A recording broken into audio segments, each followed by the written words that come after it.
Imagine two cities, same name, same people, same geography, but one's 3 times richer than the other. A fence literally divides prosperity from poverty. Today, we're exploring why some nations thrive while others struggle, specifically through the lens of inclusive and extractive institutions.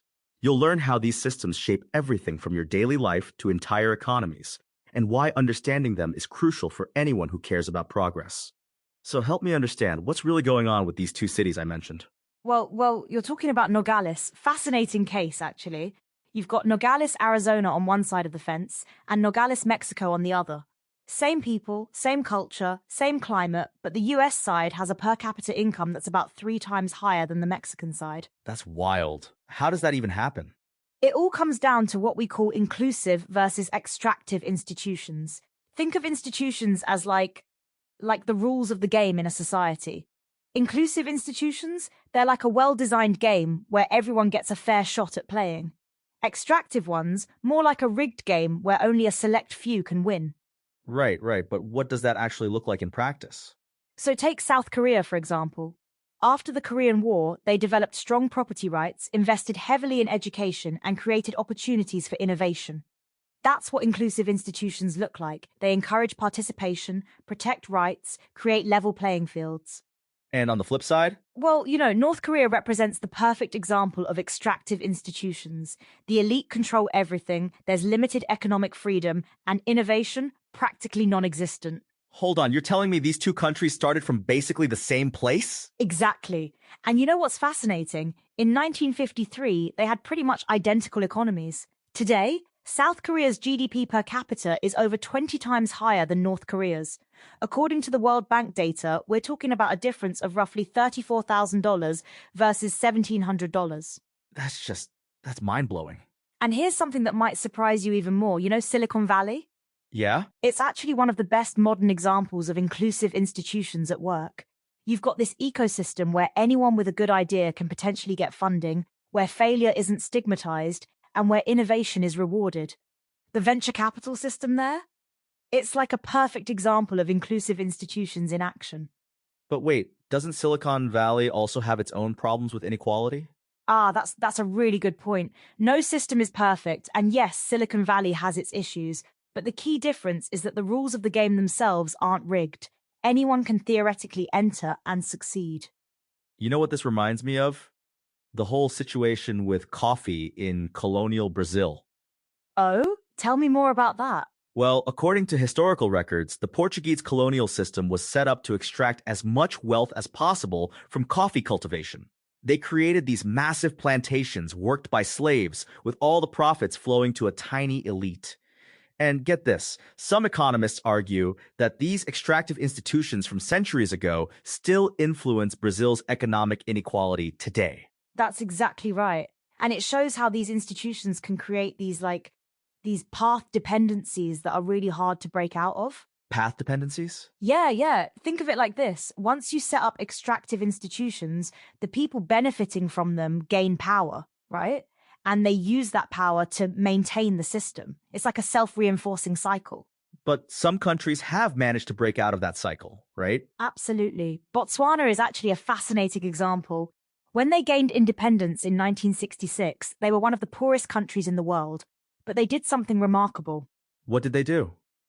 They built inclusive institutions. They protected property rights, invested diamond revenues in public goods, maintained democratic institutions.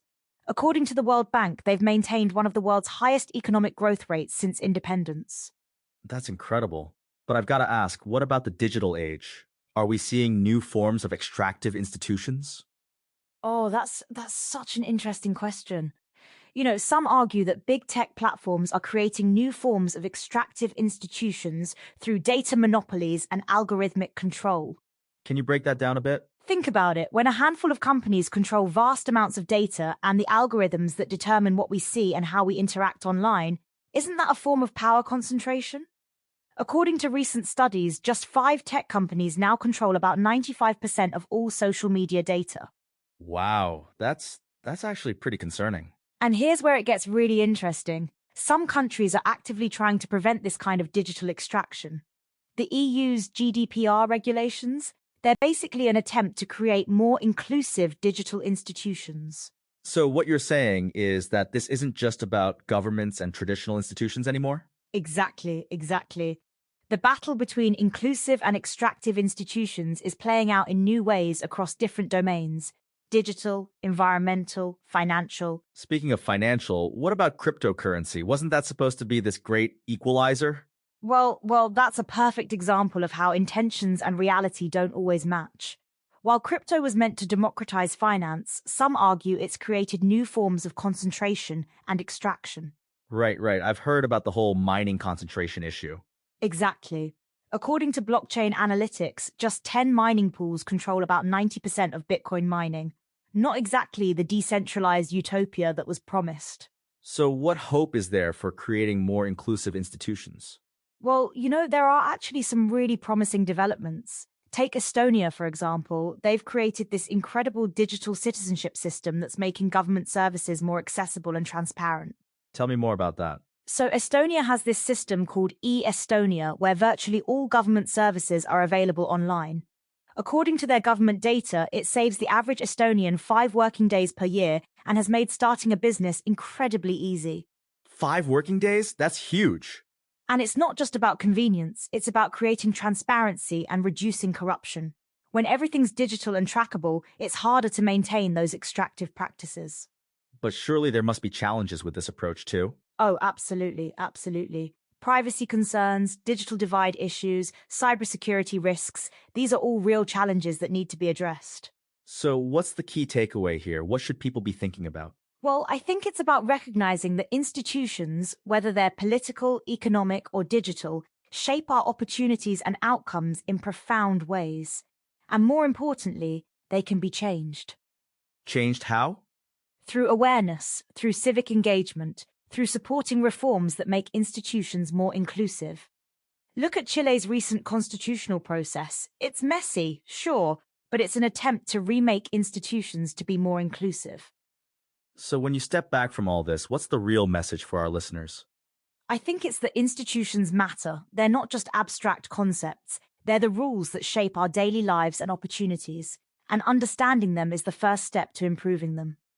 And that brings us back to those 2 Nogales cities we started with. Exactly, exactly. Same people, same geography, different institutions, different outcomes. It's like a real-world laboratory showing us just how much these systems matter. You know what's fascinating? We can actually see these patterns repeating all over the world. Right, and once you start looking for them, you see them everywhere, in companies, in technologies, in communities.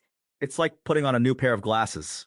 That's actually a perfect way to put it. Once you understand these concepts, you can't unsee them. And that's really what we hope our listeners take away from this episode. Absolutely. Whether you're looking at your workplace, your community, or global issues, understanding inclusive versus extractive institutions gives you a powerful tool for analysis and action. And maybe next time you're frustrated with a system, you'll be better equipped to understand why it works the way it does, and more importantly, how it might be changed. Remember, institutions aren't just abstract concepts. They're the invisible architecture shaping our world. Thanks for listening, and we'll catch you next time.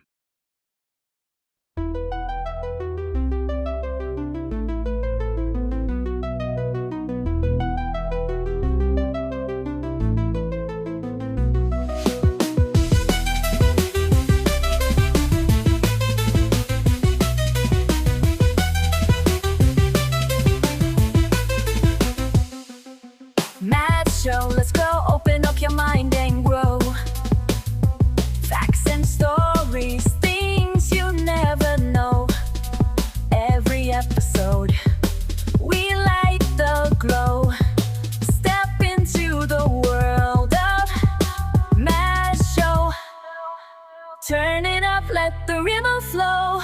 Feel the beat, take control. Don't be shy, just let it go. This is where the magic grows. Tune in now, it's the Mash Show. Lights up bright and minds will glow. Every day we learn and grow.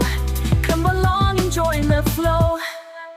New ideas begin to shine. Breaking limits, crossing lines. Every moment feels divine. In the world of Mash Show time. Turn it up, let the rhythm flow. Feel the beat, take control. Don't be shy, just let it